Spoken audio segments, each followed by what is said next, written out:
Sur vos trajets quotidiens, il n'est pas rare que vous croisiez la route d'un ou de plusieurs transports en commun quand vous n'êtes pas vous-même passager d'un bus ou d'un tram. Mais dans un cas comme dans l'autre, il y a quelques précautions à prendre et aussi quelques règles à respecter.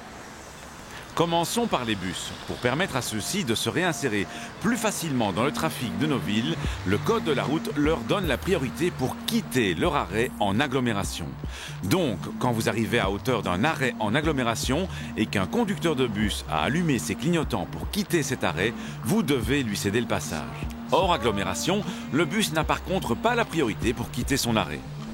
Quoi qu'il en soit, quand un transport en commun est immobilisé à un arrêt, méfiez-vous des piétons qui peuvent graviter autour de celui-ci et lever le pied. La législation accorde également des facilités de circulation via les bancs de bus ou les sites spéciaux franchissables. Le site spécial franchissable, aussi appelé site propre, est annoncé par un panneau spécifique. Côté marquage, on l'identifie par la présence de marques en damier et il est séparé du reste de la voirie par une ligne blanche continue. Un usager normal ne peut circuler sur un tel site que pour le traverser à un carrefour, pour contourner un obstacle sur la chaussée ou pour rentrer dans une propriété riveraine. Il ne faut pas confondre le site spécial franchissable avec la bande de circulation réservée pour les transports en commun et les transports scolaires, aussi appelée bande bus.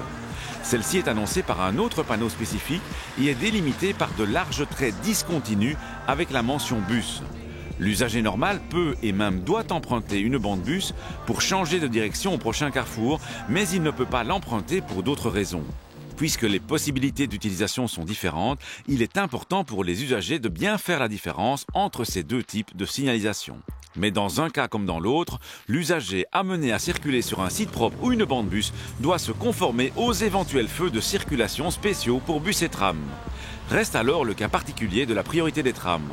Le tram a la priorité quasiment partout. Bien sûr, il doit se soumettre aux injonctions des agents et respecter les feux de signalisation.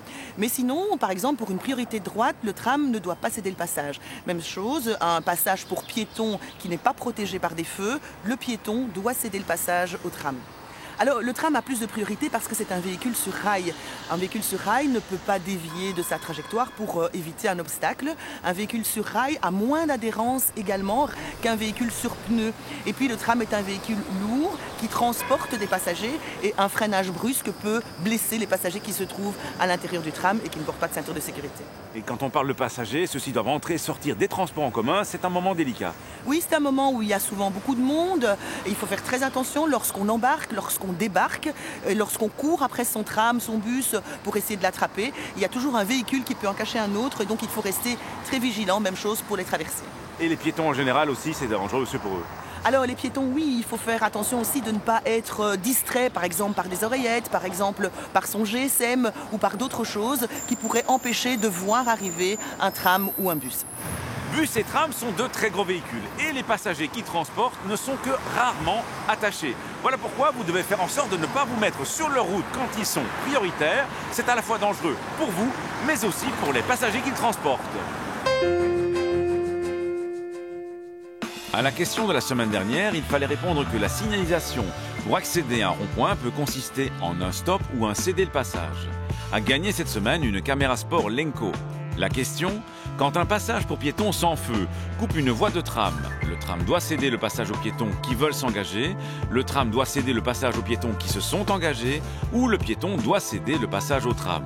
Soit vous téléphonez au 0905 56 493, soit vous envoyez un SMS au 6020 tapant contact 1, 2 ou 3 et vos coordonnées complètes.